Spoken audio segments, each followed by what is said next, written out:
She said my file was missing, but what I really found was her. I didn't expect much when I walked into that office. Just a plain errand, another piece of paperwork I had to collect before the week ended. The building was quiet, with the kind of stillness you only find in late afternoons, a faint hum from the ceiling lights, the soft ticking of a clock somewhere down the hall. Behind the reception desk sat a woman. She was nothing like I'd pictured. Secretaries, in my mind, were rushed and distracted, but she carried herself differently. She looked up as I approached, poised, composed, her dark hair swept neatly behind one ear. She must have been in her early 40s, yet there was a kind of timelessness in the way she sat, her posture straight, her hands folded gracefully on the desk. "Your file is missing," she said, her voice warm, low, edged with the faintest trace of amusement. "If you need it, you'll have to come find it with me." I remember the way she said it, not flustered, not apologetic, but almost as if she were inviting me into a secret. I stood there a moment too long, caught off guard by how steady her eyes were. They weren't impatient, they studied me with quiet curiosity, as though I was more interesting than the missing file itself. I managed a small nod, my throat dry, and she rose from her chair. The click of her heels against the polished floor seemed louder than it should have been. As she walked ahead, I caught the faint scent of her perfume, subtle, elegant, the kind that lingers without trying. I followed, suddenly aware of the way my own footsteps echoed behind hers, too heavy, too young. We passed rows of cabinets and tall shelves, the air cooler in the back of the office. Sunlight cut through the blinds in thin golden stripes, painting soft patterns on the floor. She paused by the doorway to the file room and looked back at me. Her smile was small, professional, yet there was something almost teasing hidden in the curve of it. "Are you ready?" she asked. I didn't know if she meant ready to look for the file, or ready for something else entirely. All I knew was that in that quiet, sunlit office, with her standing there in her calm elegance, I suddenly felt I'd stepped into something I couldn't quite name, a moment I didn't want to rush through. The file room was colder than the front office, a narrow space lined with tall metal cabinets that reached almost to the ceiling. It smelled faintly of paper and dust, the kind of scent that tells you these drawers had held more than a few forgotten stories over the years. She stepped inside first, her hand brushing against the switch on the wall. The overhead light flickered once before humming to life, casting a pale glow across the room. "Somewhere in here," she said, her tone half serious, half playful, as if she were guiding me through a small adventure instead of a dull task. I followed, my steps cautious, as though even the sound of my shoes on the tiled floor might disturb the silence. The shelves were close together, creating narrow aisles. She moved with practiced ease, her fingers tracing the spines of folders, her bracelets giving off the faintest metallic chime as they shifted against her wrist. I tried to focus on the task at hand, but I couldn't help noticing the little things about her. The way her blouse shifted softly as she reached for the higher shelves. The calm, deliberate movements that made her presence feel steady, grounding. I was 24, and my world was usually full of quick conversations and restless energy. Standing there beside her, I felt myself slow down, as if I had to match her pace. "Start on this side," she suggested, gesturing toward the other row of cabinets. "Sometimes files slip into the wrong section. You'd be surprised how often that happens." Her tone carried a hint of amusement, and I realized she was watching me, measuring how I handled myself. I gave a small smile, trying not to look too nervous, and began scanning the labels. My fingers brushed against the cool metal handles, pulling drawers open one by one. The air filled with the soft rustle of paper as I flipped through folders, while on the other side of the aisle, her movements created a counterpoint, the quiet slide of drawers, the gentle click as she closed them. At one point, our paths crossed near the center. The aisle was too narrow, and as I stepped aside to let her pass, her shoulder brushed lightly against mine. It was the briefest touch, so small it could have been ignored, but something about it lingered, as though the room itself had grown warmer in that single moment. She didn't react beyond a faint smile, but I caught it. That subtle curve of her lips, the knowing softness in her eyes. It left me wondering if she had felt it too. And for the first time, I wasn't just searching for a missing file. I was searching for something else, something unspoken, hidden between us in that quiet room of shelves and shadows. It happened almost by accident. We had been working silently, each on opposite ends of the aisle, when I noticed a drawer labeled close to the reference number I needed. She noticed it too. We reached for it at the same time. Her hand moved gracefully, steady and precise. Mine was quicker, eager. The two collided just above the drawer handle, skin brushing skin. The contact was small, fleeting, but it startled me, the warmth of her hand against mine, the way my breath caught without warning. "Sorry," I muttered, withdrawing my hand too fast. But she didn't flinch. Instead, she gave a soft laugh, the kind that didn't echo but lingered close, like a private sound meant only for me. "Don't be." "Go ahead," she said, nodding at the drawer. I hesitated, but eventually pulled it open. The old metal creaked, protesting slightly, and the smell of paper and ink floated up. She leaned in beside me, her shoulder nearly touching mine as her eyes scanned the folders. The aisle was narrow, and suddenly every inch of space seemed charged. I could feel her presence in the smallest details. The warmth of her arm brushing against my sleeve when she leaned closer.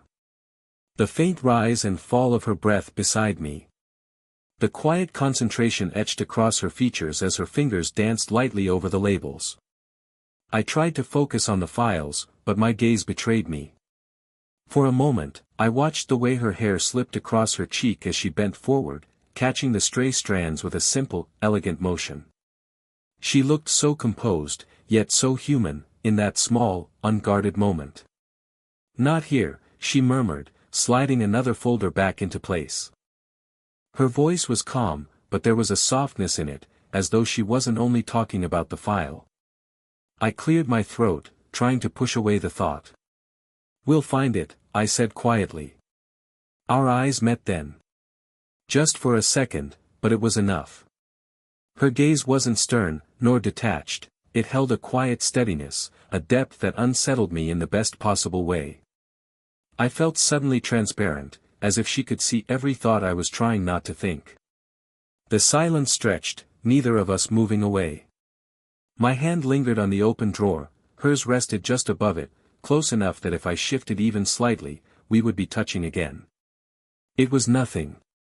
It was everything. A missing file, a quiet office, and a moment suspended in the kind of closeness that doesn't ask for permission, it just happens, and stays with you long after. The longer we searched, the more the silence settled around us, not heavy, but unspoken, like a shared secret. She pulled open another drawer, her movement slower now, as though she was less focused on the file and more on something else. I watched her lips curve into the faintest smile before she shook her head, almost amused with herself. "I should have kept better track of it," she said, her voice low, carrying that blend of humor and self-critique. "You'd think after years of doing this, I'd be better organized." I glanced at her, surprised by the openness in her tone. She didn't sound defensive, only quietly honest. "It happens," I replied. "Besides, it makes the search interesting." She laughed softly, but there was something in the sound that wasn't just laughter. It carried a hint of weariness, the kind people let slip only when they're tired of holding themselves together. She leaned against the cabinet, one hand resting on its edge, her eyes lowering as if she was suddenly somewhere far away. "You know," she began, her voice gentler, "people think this job is just sitting behind a desk and answering phones. But it's more than that. There's always something to fix, someone to cover for, a detail to remember. And if you mess up, you're the only one people notice." Her words struck me. It wasn't just about the file, it was about her. About the weight she carried without complaint, the quiet strength she wore like a second skin. For the first time, I saw past the graceful professionalism and caught a glimpse of the woman beneath. I didn't rush to answer. Instead, I let the silence stay for a moment, because it felt like she needed that space. Then, carefully, I said, I don't think anyone realizes how much you do. But I can see it. You're holding everything together." Her eyes lifted, surprised.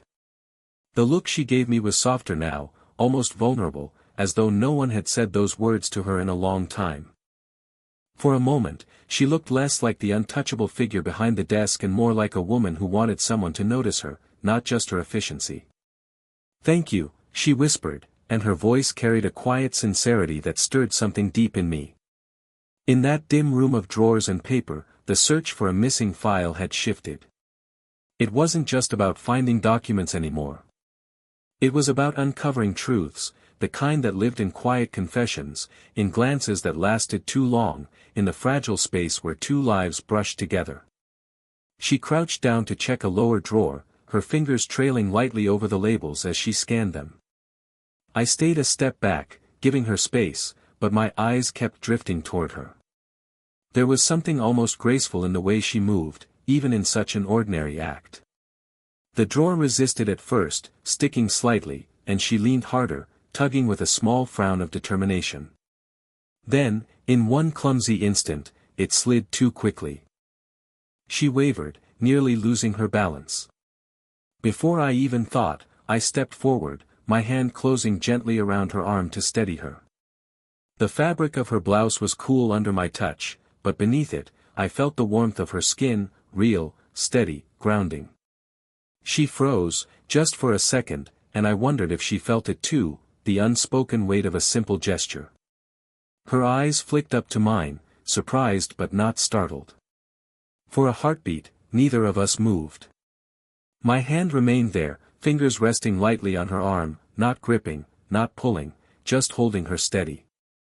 "Got me," she said softly, her voice carrying a quiet note of relief, but also something warmer, gentler. I let my hand linger a moment longer before drawing it back, though the absence of contact felt sharper than the touch itself.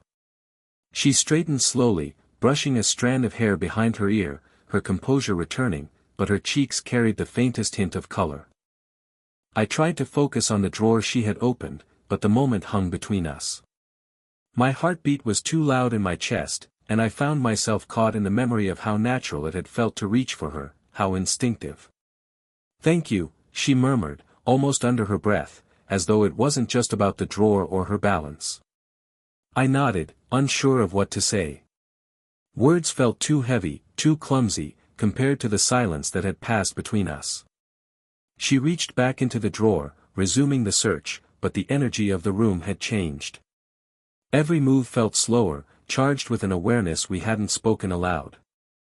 Standing beside her now, I noticed every detail with sharper clarity, the faint perfume that clung to her, the soft sound of her breath, the quiet strength in her presence.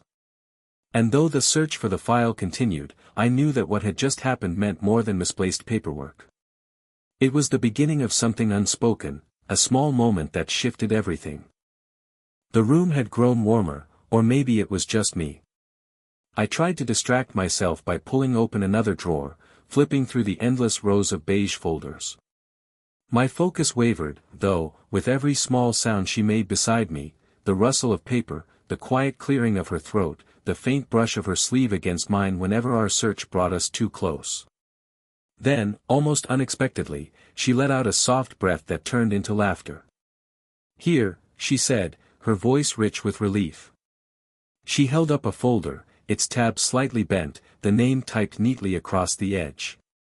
"Your file." Finally. I looked at her, unable to stop the smile tugging at my lips.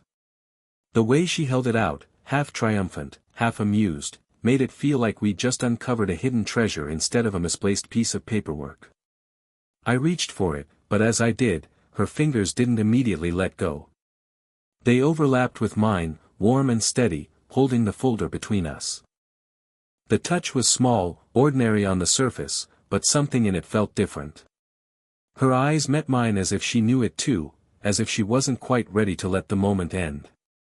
The silence stretched, unbroken except for the faint hum of the overhead light. Her laughter softened into a smile, and in that narrow aisle full of dust and forgotten files, the two of us stood suspended in something unspoken. Finally, she let her fingers slip away, the folder sliding fully into my hands. But even as the contact broke, the impression of her touch stayed. I cleared my throat, more to steady myself than anything else. "You make it sound like we just climbed a mountain," I said, my voice lighter than I felt. "Maybe we did," she replied, her smile carrying something deeper than humor. There was warmth in her gaze, an openness that hadn't been there when we first started searching. I tucked the file under my arm, but I didn't move. Neither did she. It would have been easy to end it there, to thank her and walk away. Yet something held me still, the way her eyes lingered, the faint curve of her lips, the almost imperceptible shift of her body as though she wasn't ready for distance either. It wasn't dramatic. It wasn't loud. It was simple, quiet, and powerful, two people who had come together over something so ordinary, yet found something extraordinary in the closeness it created. I stood there with the file under my arm, but it didn't feel like the point anymore. The search was over, the task complete, yet neither of us moved to leave. The air between us felt different now, charged, softer, like the quiet after rain when the world holds its breath. She tilted her head slightly, her eyes settling on me with a look I hadn't seen before. Not the polished professionalism she wore when I first walked into the office, not even the tired honesty she'd let slip earlier. This was different, calmer, steadier, almost tender. "You found what you came for," she said gently, her voice carrying that low, warm timbre I was already beginning to associate with her. Then she paused, her gaze flicking to the folder and back to me. "But somehow, it feels like we both found something else too." I didn't answer right away. My throat tightened, caught between the weight of her words and the sudden realization of what they meant. I hadn't expected this, hadn't expected her. And yet, here she was, standing inches away, her presence filling the room more than the cabinets and files ever could. I smiled, quietly, because words felt too fragile. She stepped closer, closing the space between us. The movement was subtle, unhurried, but deliberate enough that I felt every second of it. Her hand rose, not hesitant, not rushed, and brushed lightly against my collar. "Your tie's crooked," she murmured, though we both knew it wasn't. Her fingertips grazed my collarbone, feather-light, but it was enough to send a wave through me I couldn't disguise. I stayed perfectly still, afraid that if I moved, I'd break the moment. Her eyes lifted to mine, and for a long heartbeat, we just looked at each other. No words. Just the quiet acknowledgement of something we hadn't named but both understood. I swallowed, finally managing to say, "Thank you, for everything." Her lips curved, not into a smile but something softer, more meaningful. "Don't thank me yet," she replied.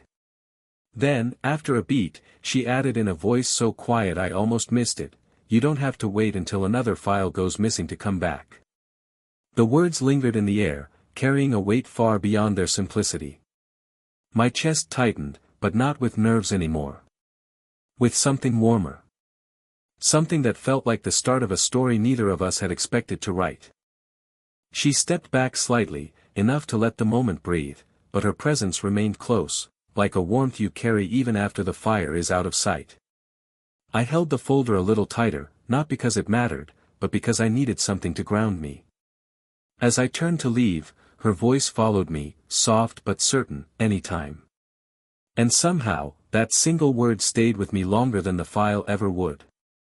It was a promise, unspoken, quiet, yet powerful. A door that had opened between us in the most ordinary of places. And as I walked out of the office, I knew with absolute certainty that this wasn't the end of something. It was the beginning.